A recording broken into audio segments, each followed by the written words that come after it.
Hello guys, and welcome back. The name is Islam. Today I'm going to show you how to declare a variable in a pseudocode. Now the first thing to do before you to know what is a pseudocode. A pseudocode is a statement that provides a data type and an identifier for a variable. That's what a pseudocode is. So the key concept in this definition is data type identifier, right? You have to know what is a data type and what is an identifier. Now, basically, there are two main data types in a pseudocode, right? The first one would be numeric, which consists of numbers. It can be an integer, e.g. 1, 12, 5800, or a floating point such as 0.19.12, 25.600, 23, and so on. So a numeric is basically a digit. Any digit you know is a numeric. We can perform mathematical operations with what? With a numeric or a digit. Now it can be constant or vary. It can be constant or vary, just like your ID number is constant. You'll use it until that. Even after that, it will still be your ID number. But time can vary. It changes each and every time, right? So the next data type would be string. Anything which cannot be used in a mathematical operation. So what is a string? A string is text. A string is letters of the alphabet. A string is a distinct character, such as punctuation marks, inverted commas, and so on. It can be constant or vary. So it also has the very same characteristics as a numeric when it comes to being constant and also changing. Now, what is an identifier? An identifier is a variable name. An identifier is a variable name. Use camel casing when combining multiple words.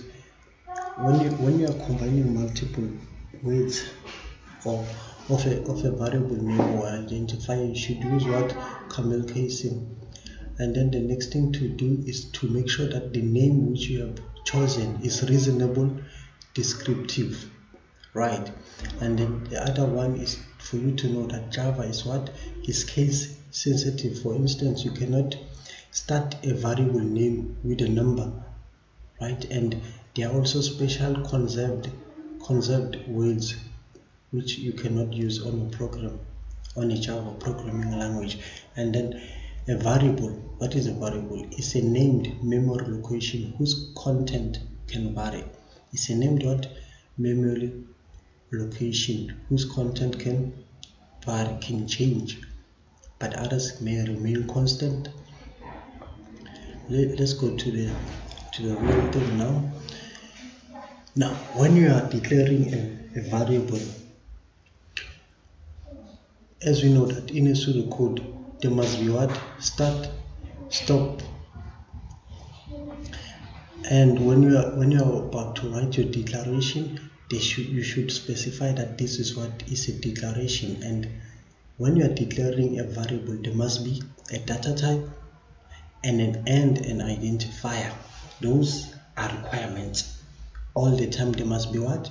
A data type and an identifier when you are declaring a variable. So now num stands for numeric. This is how you declare what? A numeric value, right? Or a digit, whatever you may want to declare, which is a number. So you write what? Num.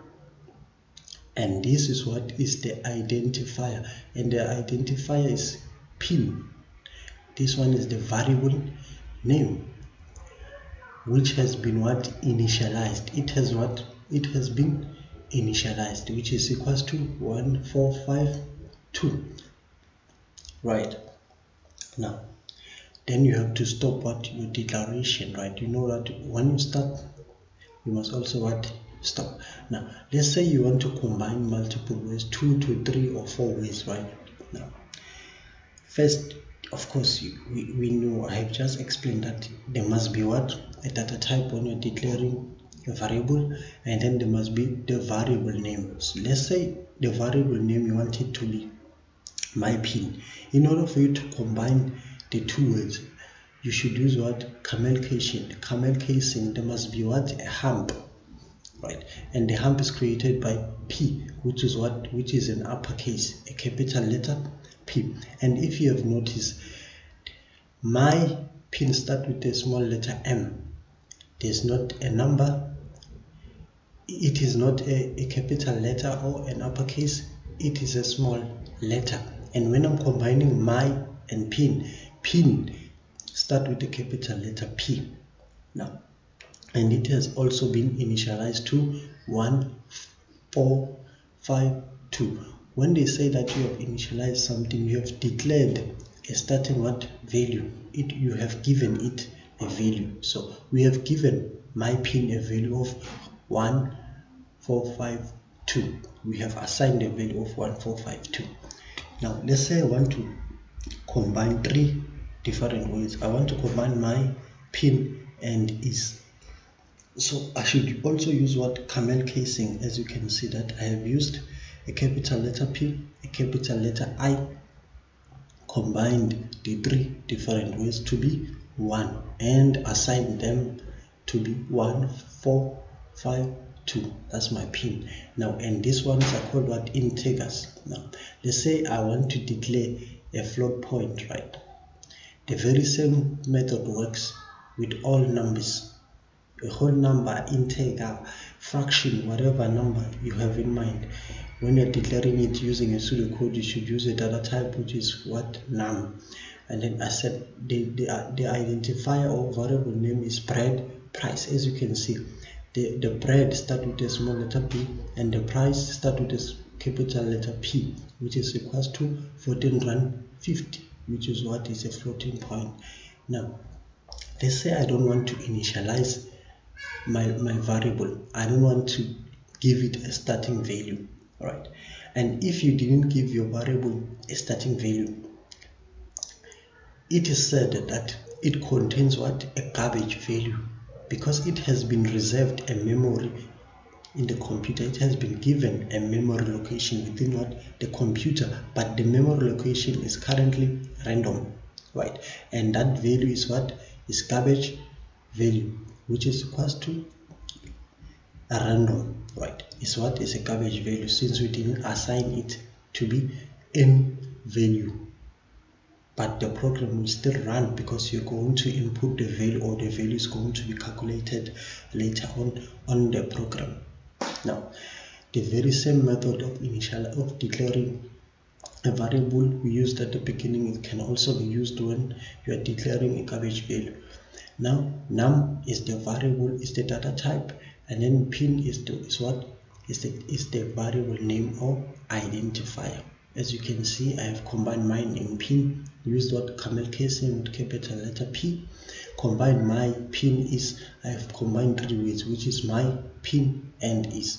So the first word, which is mine, start with a small letter M, and then the second letter, which is pin, start with a capital letter P. The third word, which is start with a capital letter I. Now let's go to our next slide.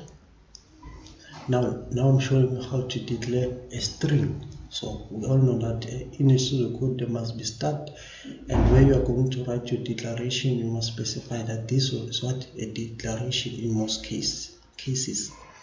And at the end of your program, there must be stop.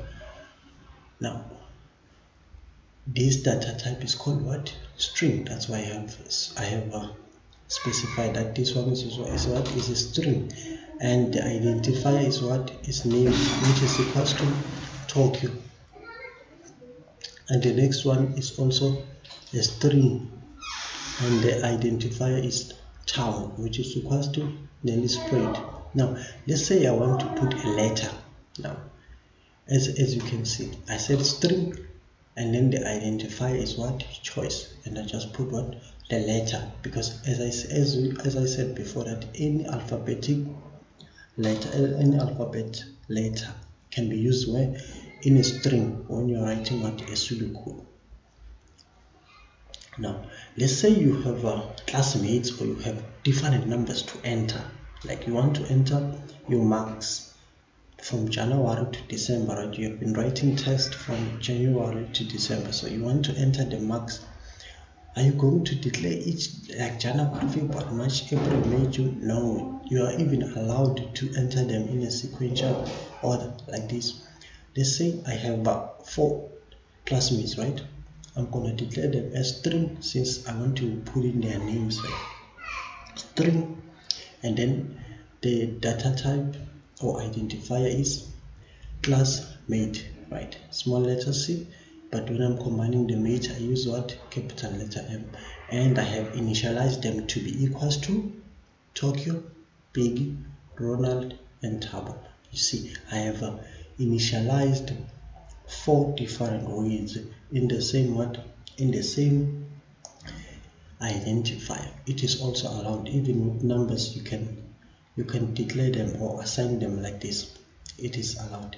They have what? They have been initialized. Let's say I don't want to initialize my variables, right? So I can just specify that the data type is what? Is a string, and the identifier is going to be classmate, without assigning them any value. And as I said, that when you don't assign any value to your variable name or number, is called what? Is a garbage value. It's a garbage value. It's very important to remember that. And thank you for watching. See you next time on the next video. It's going to be very interesting, because I do my videos based on request. So if you have anything in mind which you need help with, so just let me know, then I can make a video for you and help you where I can. Thank you for watching, and see you next time.